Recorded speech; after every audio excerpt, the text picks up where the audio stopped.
দাফন করি, এটা বলছে। আমি গেলাম, আমি পাওজু ছিলাম, আমি গেছি,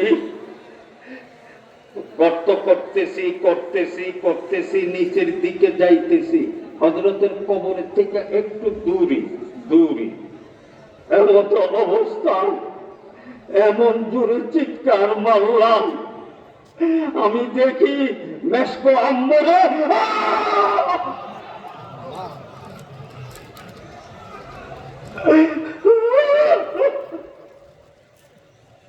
মেশকো আম্মরের সুগন্ধি বাহির হইতেছে। আমি হযরতকে বললাম, হযরত নাকে দেশ মেশকো আম্মরের সুগন্ধি আসতেছে। চুপ চুপ চুপ, এটা চুপ বলিস না। আল্লাহ ভাইরা আমার, এই দিন এমনি আসে নাই। হযরত বেলাল হাবশী রাদিয়াল্লাহু তাআলা আনহু উমাইয়ার গোলাম ছিল। একদিন অনিচ্ছাকৃতভাবে হযরত বেলাল বলেছিল, লা ইলাহা ইল্লাল্লাহ। বেলাল বাঁচতে পারে না। হযরত বেলালের হাতে পায়ে রশি লাগায়া, জিঞ্জির লাগায়া, খাম্বার সঙ্গে বাইদা বেলালকে আঘাত করতেছে, আঘাত করতেছে।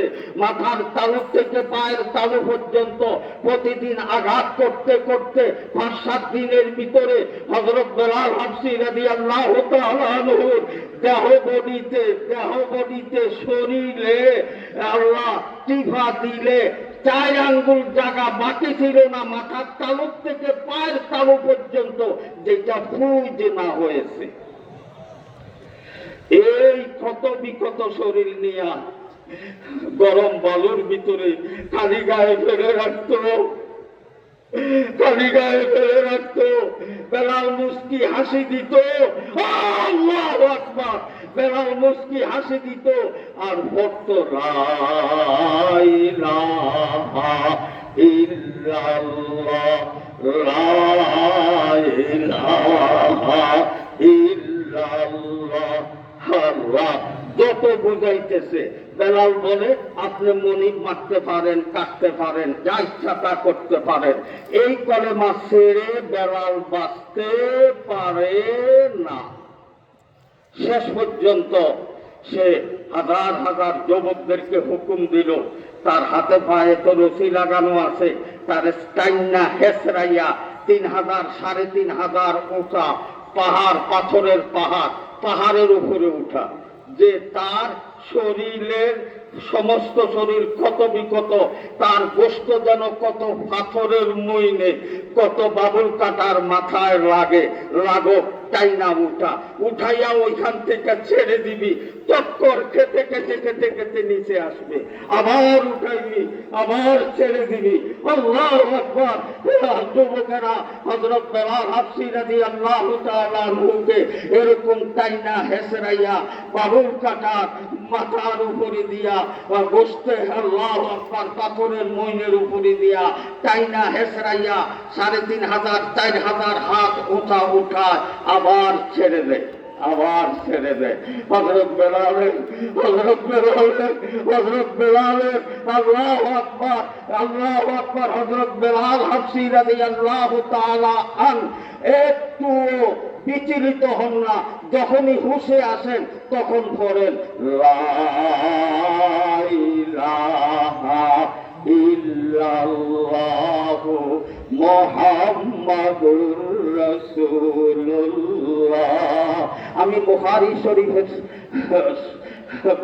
শরীফের ব্যাখ্যা থেকে আপনাদের খেদমতে পেশ করতেছি। হযরত বেলালকে তারা এই কষ্ট দিতেছে, শেষ পর্যন্ত বলল, আল্লাহ উমাইয়া গেছে নিচে। তখন নাইমা আসছে, নাইমা তো আসে নাই, নিজে উপরের থেকে ছেড়ে দিয়েছে। বেলাল টক্কর খেতে খেতে খেতে খেতে খেতে হযরত বেলাল কত বিক্ষত শরীর নিয়া নিচে যখন আসছে, উমাইয়া সম্মুখে গেছে।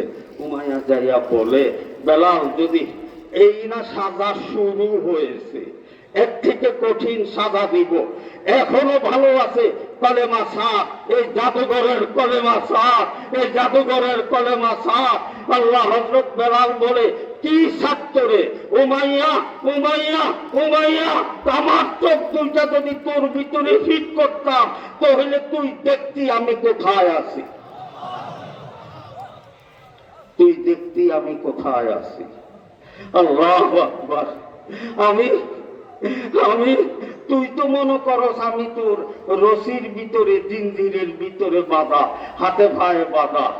আল্লাহর কসম, আমি বেলাল বলি উমাইয়া, আমি যখন লা বলে ডাক মারি, লা বলে ডাকের সঙ্গে সঙ্গে আল্লাহর নূর চতুর্দিকে আমাকে বেষ্টন করে ফেলে। আমি যেই দিক নজর করি আল্লাহকে দেখতে পাই, যেই দিক নজর করি আল্লাহকে দেখতে পাই। কি ছাত্রে, এটা ছাড়ার মতো জিনিস না। তুই মনে করছ আমি কত কষ্টে আছি, আল্লাহর কসম আমি কোনো কষ্টেতে নাই। আমি যত কষ্ট দিতেছ তত কষ্টে আমার আরাম লাগতেছে।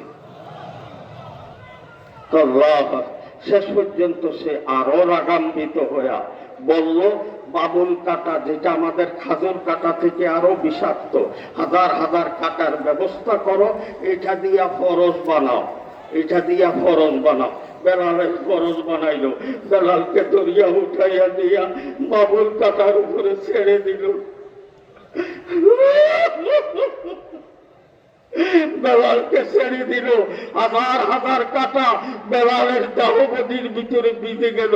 চতুর্দিকে গর্ত করে লাকড়ি দিয়া আগুন লাগাইয়া দিল। হযরত বেলালের রক্ত ফুজ বাহির হইয়া তার আগুন নিভে গিয়েছে। তারপরে উমাইয়া যাইয়া বলে, এখনো সাজা শুরু হয়েছে, আরো কঠিন সাজা। কই তোর মনে যা চায় তা কর, আমি এই কলেমা ছাড়তে পারি না। আমি কলেমা ছাড়বো কেমনে? যেই দিক নজর করি আমার আল্লাহকে দেখি, যেই দিক নজর করি আমি আমার আল্লাহকে দেখি। যার দেখতা হো ও अगर तू ही तू है, जिधर देखता हो अगर तू ही तू है, या खोए तू या खोए तू या रोए तू है। ও ভাইরা আমার, এখন এই মাদ্রাসার ছাত্রেরা আপনাদের